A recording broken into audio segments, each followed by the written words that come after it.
Mes amis, bien le bonjour. J'ai une tête d'ahurie parce que je suis réveillé depuis le milieu de la nuit qui a été extrêmement courte par ailleurs. Il semblerait qu'il n'y aura pas de quatrième mandat Obama. Le poulain le poulain, pour ne pas dire l'âne, n'est-ce pas, des Obama et des Clinton, eh bien, est parti dormir. Kamala Harris, n'a pas souhaité s'exprimer aujourd'hui parce que tout simplement c'est plié pour elle. Il n'y a pas encore les résultats, il n'y a pas encore le résultat ou l'annonce officielle, mais mathématiquement c'est grillé. Bah, Biden, Biden lui, je pense qu'il a voté Trump, il va partir en asile sans avoir compris ce qui s'est passé. C'est pas important. Lui, il va partir. Et puis, on va avoir un deuxième mandat de Donald Trump, semble-t-il. Alors, qu'est-ce que ça va changer? Alors pour nous, les Européens, il faut se rappeler une chose. Le MAGA, Make America Great Again, le MAGA, le A, c'est pour Amérique, c'est pas pour eux. C'est MAGA, c'est pas méga. Trump, c'est pas le président européen. Donc ça, c'est déjà le premier souci. En Europe, on a décidé de jouer perdant. On est les grands perdants de la mondialisation, on est les grands perdants de la donne qui est en train de s'écrire aujourd'hui, du monde qui est en train de s'écrire. Pendant que le monde est en train d'écrire son futur, l'Europe est en train d'écrire des lois et des réglementations et des régulations et des normes de plus en plus contraignantes qui sont en train de paralyser complètement le continent et de l'offrir comme un sacrifice, littéralement comme un sacrifice à la Chine et à d'autres pays qui sont en train de tirer les ficelles maintenant. Alors, c'est aussi, cette histoire, c'est la chute des médias classiques qui n'en finissent pas de chuter parce que Trump, c'était quand même plus de 90% de couverture négative dans les médias. Kamala Harris, c'était plus de 90% de couverture positive dans les médias. Donc, vous voyez que les médias traditionnels, finalement, ils ne contrôlent plus rien. Et c'est pour ça qu'on sent chez eux une nervosité, on sent chez eux une panique vis-à-vis de la montée des médias alternatifs, du média citoyen. En fait, chacun de nous peut être un média aujourd'hui. On assiste à une décentralisation du média. Ce qui va se passer, c'est la question que je me pose vraiment, c'est comment l'Europe va réagir. Parce que l'Europe peut réagir de deux manières. Soit elle peut suivre un petit peu la lancée, ce qui m'étonnerait. Soit ce qu'elle peut faire, c'est se radicaliser sur ses positions. Exemple. On va avoir Trump à la Maison Blanche. Il va très certainement jouer la détente avec l'Ukraine, la Russie, tout ça. Ce n'est pas le genre à envoyer des dollars de contribuables américains, les verser sur Zelensky. Ça ne va pas arriver. C'est pas son genre. Donc, maintenant, l'Europe, elle va faire quoi? Soit se dire, ok, on se désengage de cette histoire, on arrête les dégâts, quoique les dégâts, ils peuvent les arrêter, mais ils vont pas les arrêter pour ceux qui sont déjà morts, pour ceux qui sont déjà blessés et clopés à vie, c'est clair. Mais l'Europe peut aussi se radicaliser, dans le sens, ils peuvent se dire, bon, Trump, c'est quoi? C'est 4 ans, c'est une parenthèse, eh ben nous, on continue à financer, on continue à aller en avant, on continue le projet des faucons américains, en attendant la fin du deuxième mandat de Trump, et après, peut-être avec un peu de chance, on aura quelqu'un du bon côté, et puis c'est reparti. Il y a ce problème-là. C'est aussi la chute des artistes, des people. Hein, vous savez, tout Hollywood, hein, c'est devenu à un moment donné, d'ailleurs, c'est devenu tous ceux qui étaient impliqués dans l'histoire de Didi, n'est-ce pas, qui n'en finit pas, hein, on est qu'au début de cette histoire, eh bien, tous venaient supplier qu'on vote pour Kamala Harris. Eh ben, on comprend pourquoi, hein, parce que justement, ils avaient peur que, et je crois qu'il y avait peut-être un accord avec le Parti démocrate pour que si jamais Kamala Harris passe au pouvoir, on saura étouffer l'histoire. Mais là, malheureusement, pour ces gens-là, ça va être un petit peu délicat parce que Trump et les gens qui l'entourent sont plus pour l'étalement en 5 colonnes à la une de cette histoire qu'autre chose. D'ailleurs, beaucoup avaient dit que si jamais Trump arrive au pouvoir, il quitterait les États-Unis, mais ils ont fait la même promesse la dernière fois et ça n'a pas été suivi des faits. Donc on va avoir beaucoup de larmes ces prochains jours, on va avoir des larmes d'acteurs d'Hollywood, on va avoir des larmes de progressistes. Et j'aimerais vous montrer quelque chose aussi.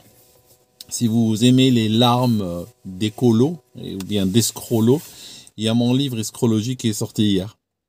C'est un livre qui vous raconte des choses absolument incroyable mais vrai, les panneaux solaires, les éoliennes, les taxes climatiques, tout ça, comment l'Europe est littéralement saignée, comment l'Europe est détruite. Les fondations civilisationnelles de l'Europe, de chaque pays européen, sont détruites aujourd'hui par le culte de l'escrologie.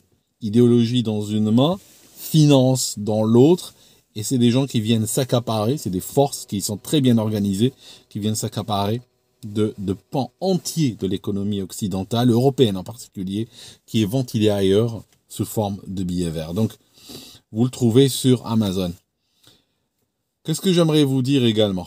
J'aimerais vous dire que aujourd'hui, vraiment une nouvelle page est en train de s'ouvrir. Et j'espère que Trump ne fera pas les mêmes erreurs que la dernière fois. Parce que la dernière fois, il a fait beaucoup d'erreurs. Dans le sens où il est arrivé à la Maison-Blanche, il a laissé le même staff.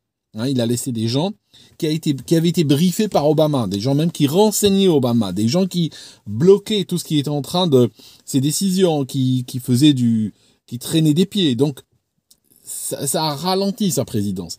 D'ailleurs, il a passé une bonne partie de sa présidence à gérer des accusations de fraude, gérer des accusations de collusion avec la Russie, gérer des accusations farfelues. Mais le but, c'était, vous savez, en informatique, il y a un truc qu'on appelle le déni de service. Déni de service, tu vas envoyer des requêtes vers une machine, par exemple, vers un serveur. Tu envoies beaucoup de requêtes, de sorte que ce serveur n'a plus de ressources pour répondre aux requêtes légitimes, qui se perdent dans le volume de requêtes pourries. C'est exactement ce qu'ils ont fait la dernière fois.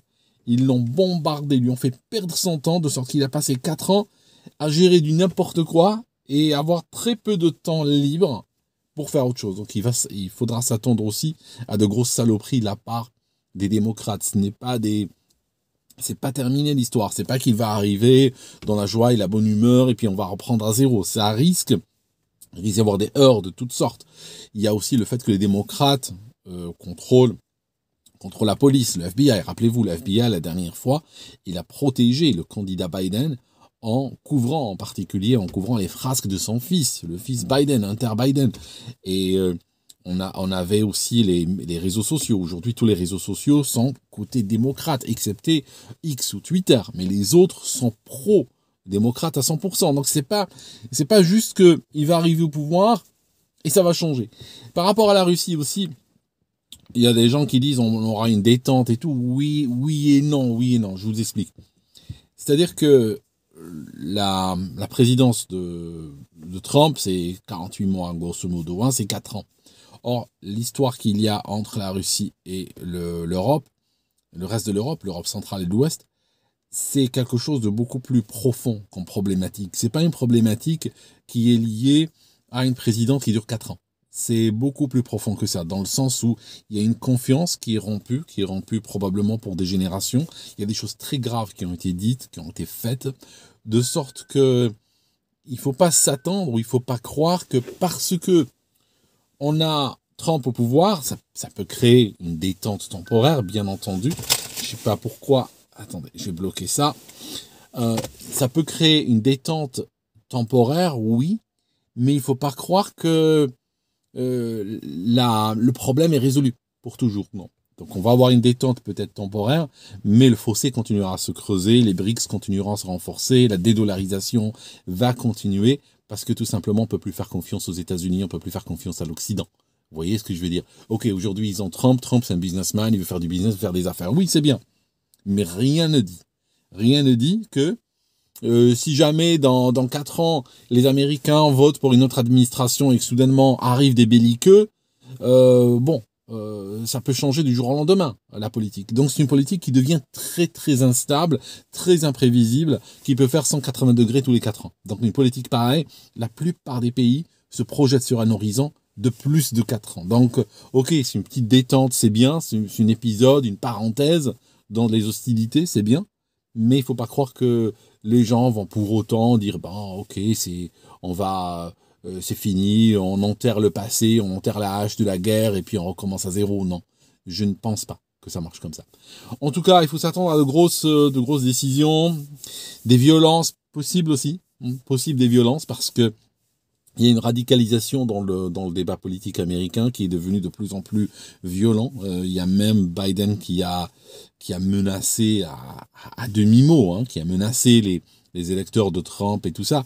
Donc, cette violence verbale qui vient d'en haut avec de la violence physique sous-jacente peut malheureusement conduire les petites têtes des démocrates, les antifas et tout ça, à peut-être commettre des exactions, commettre des violences, tout ça, parce que ils ont l'impression que, on leur a dit, en tout cas on leur a dit que bon, c'est le diable en personne, Trump, tout ça, donc ils risquent de partir dans des violences de toutes sortes. Voilà mes amis, je pense que on va s'arrêter là pour aujourd'hui, on va observer cette présidence, on va observer les jours qui viennent, et puis on se revoit quand on se revoit.